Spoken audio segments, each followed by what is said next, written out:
today's post, we're going to be talking about hypothyroidism and gluten sensitivity again. In a recent post, we talked about a new article that came out in a Journal of Clinical Endocrinology and Metabolism, where people that had gluten sensitivity or atypical celiac disease required 49% more of their thyroid hormone in order to create an effect on their TSH.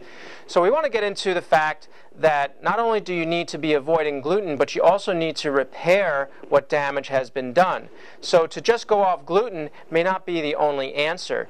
First of all, there could be cross reactions to other foods, and we'll talk about that in future posts, but just know that gluten can be triggered.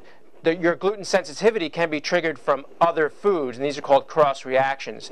But the other thing that we need to look at is if you have a gluten sensitivity and now you're decided to eliminate gluten and or these other foods, you must realize that avoiding the foods is not the only answer. You really need to repair what damage has been done. So the place that the repair needs to be done is in your GI tract. So the majority of your immune system, 60 to 80% of it, lies in your GI tract. So as a result, when you eat foods that you're sensitive to and it flares the immune system, there's a lot of damage that can occur there. So the condition that can be resulting from this sensitivity could be a condition called leaky gut. So leaky gut,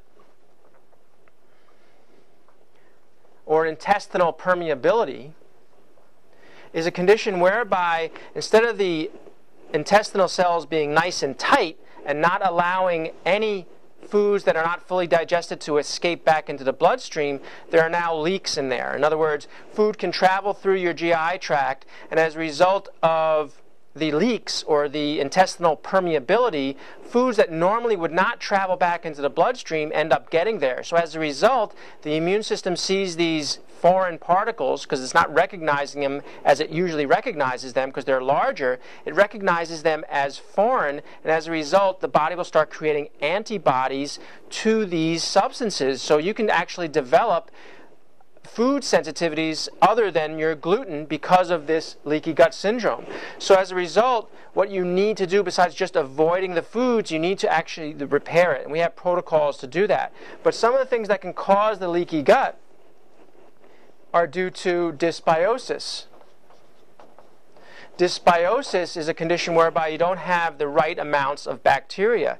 And that could be due to overuse of antibiotics. It could be due to that constant inflammation that's going on due to foods you're eating that you shouldn't be, creating damage to the normal cells that are there to help your immune system, the normal flora.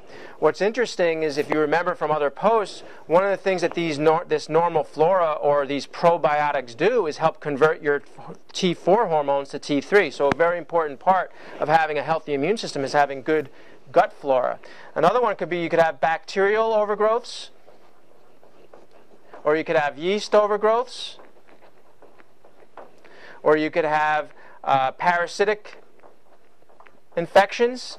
So in other words, you can have these infections causing the leaky gut. Now, you want to get a test to determine whether you have these things, not by looking at just general lab work. There's actually some DNA analysis that can be done to see if you have DNA of overgrowths or of opportunistic bacteria. You want to look for the DNA of yeast overgrowths. You want to look for the DNA of these parasites. That way you're seeing if the infection has ever been there, because it's the DNA that actually can still cause that immune system to overreact. Another reason why you could have leaky gut, besides these things, is due to the lining degeneration,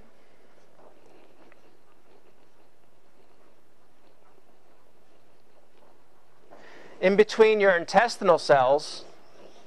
Remember, the food is supposed to be absorbed into the blood from the intestines through a intestinal wall that has integrity. But what happens is the proteins that normally keep these cells together they can be broken down or actually attacked by an autoimmune process. The proteins are called zonulins and occludins.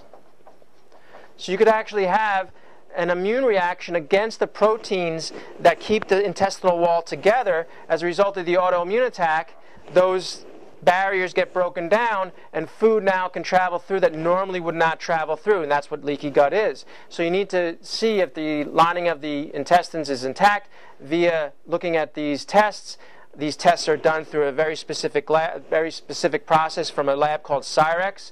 You may have dysbiosis or overgrowth of bacteria, yeast, or parasites, and these need to be looked at through what is called a PCR DNA analysis. So just know that leaky gut can occur. Avoiding the foods may not be the only answer, but to repair it is. So you have to look at why you may have the leaky gut in the first place, take care of the infections, regenerate the lining, reestablish good gut flora, and there are others to boot. So just know that this is one of the things that needs to be looked at in order to take care of your low thyroid. So I'd like to thank you for watching, and make it a great day.